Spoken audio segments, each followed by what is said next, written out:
Welcome to our Bestof Reddit updates, where today's episode opens with a wild story of betrayal, because nothing says I love you like cheating on your wife while she's literally dying of cancer. Our next Reddit post is from Am I the butthole? Am I the butthole for not going to my dad's wedding, to the woman he cheated on my dying mother with? So here's the deal. When I was 17, my mom was diagnosed with breast cancer. 2 years later, she passed away. But during those 2 years, my dad was barely around. He was always working or on business trips. My aunt and grandma were the ones taking care of my mom. 5 months after she passed, my dad introduced me to his new girlfriend. I lost it. I yelled at him for moving on so fast. That's when they told me they'd actually been together for 3 years. Yep. That math is mathing. My dad was cheating on my mom the entire time she was fighting for her life. Turns out, those business trips were just weekend getaways with his mistress. I was so disgusted that I packed my stuff and left. Haven't spoken to him since. It's been 8 years. I'm 25 now, and the only family I keep in contact with is my aunt, the same one who helped me leave back then. A few days ago, she called to check in. Then she asked if I'd heard from my dad. I said, why would I?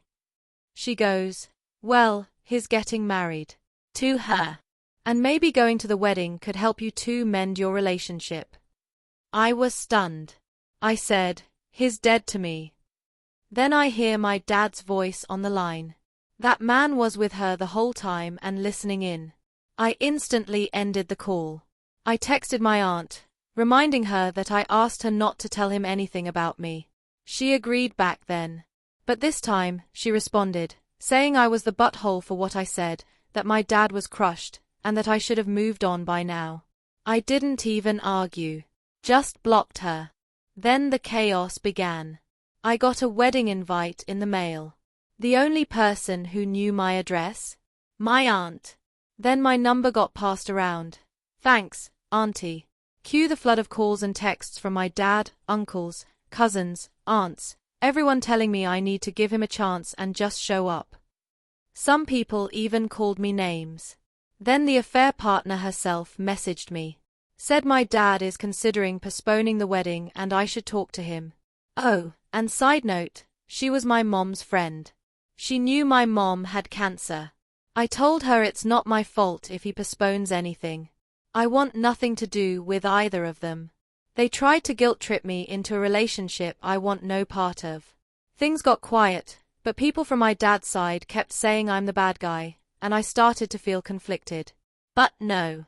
I'm standing my ground. In the comments, I added that I've blocked 39 numbers already. But what my aunt did, that hurt. I thought she genuinely cared. Then, 1 month later, I posted an update.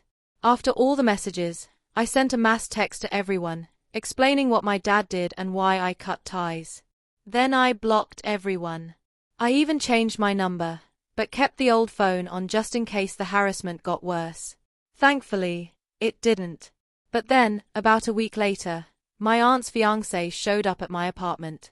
He knows what time I get off work and was waiting in the parking lot. I was cautious, but he said he just wanted to talk. Apparently, the text I sent caused a storm in the family. Some cousins didn't know what happened. When they found out the truth, they started questioning my dad and the affair partner. At first, they denied it. But someone confirmed it was true, and boom, drama exploded. Some cousins pulled out of the wedding. My dad wanted to postpone it to try and talk to me. But guess what? The affair partner threatened to leave him if he did. Petty much. Even some of their mutual friends, who had once been friends with my mom, ditched the wedding too. The affair partner had a full-on breakdown. She's now banning anyone who even mentions what happened, including family members. The fiancé told me the affair partner is blaming all of this on me. I laughed. I genuinely did. The wedding's still somehow happening. I asked him how all this even started. He said the family was worried about how it would look if I wasn't at the wedding. My aunt offered to call me. He told her not to, but she did it anyway.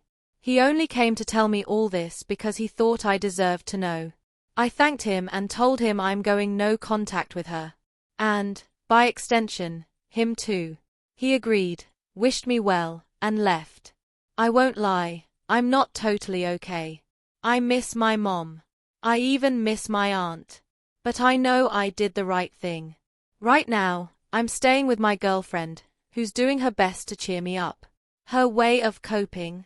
Coming up with ridiculous ways to ruin the wedding. Her first idea? Let's catch some rats from the landfill and release them at the ceremony. It only got worse and funnier from there.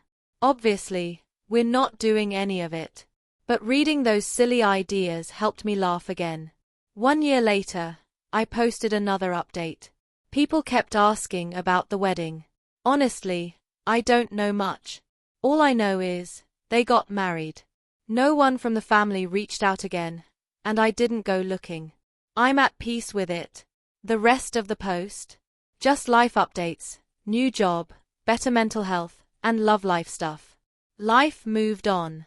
All is well. Our next Reddit post is from our parting ways. I'm a 30-year-old non-binary person.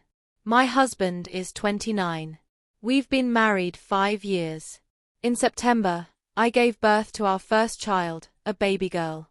My husband was there for most of the labor, until things went south. I had to have an emergency C-section. The doctors told him to wait outside, so he didn't see our daughter be born. A week ago, he told me he wants a divorce. Says he wants to start over and that he can't bond with our daughter. According to him, it's because he didn't see her being born. He says his dream was always to have a close-knit family, and now he can't have that with me. Because of a C-section?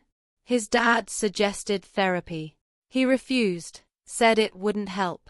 I let him know I was open if he ever changed his mind. 2 weeks later, I convinced him to come to a therapy session with me. It wasn't bad, but it wasn't good either. He was brutally honest. Said, "You got to bond the whole pregnancy. She's made of your body. I wasn't there when she was born, so I don't feel anything." He compared it to a job he didn't get hired for. Said, "My work was supposed to start at birth. I missed it. So now I'm not connected." The therapist tried to help me understand. Some commenters asked if my gender identity played a role.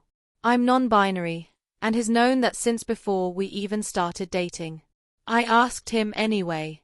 He swore it wasn't about that. The therapist was great. Supportive. But I was still completely in the dark. And then my husband started talking about choosing a lawyer. Said he wanted a clean break, before our daughter got too attached. A month later, I posted again. We filed for divorce. I took my daughter and moved in with my parents. They're not thrilled about the divorce but are obsessed with their new role as nannies.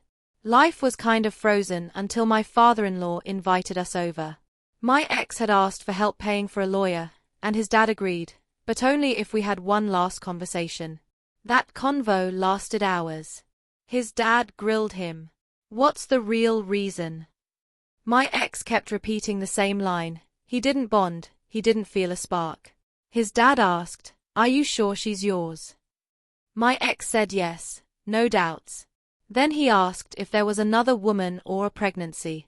My ex lost it. Slammed his phone on the table, said he wasn't a scumbag. Debatable. Then he offered up $50 a month in alimony and $50 in child support. He technically didn't have to pay anything, since he wants to cut all ties. But he wanted to be fair. $50. I didn't argue. The court will sort it out. I honestly zoned out after that. I packed up and left the next day. Haven't talked to my ex since. His lawyer talks to mine. About 8 months later, I posted again. My daughter just turned 1. Her first word? Nod. Probably because my father-in-law got a rescue dog named Nod. My daughter is obsessed.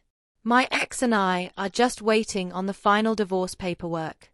In court, he repeated the same line to the judge, "I didn't see her birth, so I can't bond." His lawyer backed him up with studies about father-child bonding and presence at birth. I'm just done. Let the court handle him. I've got my daughter. And a dog named Nod. And a life that, for once, feels like mine.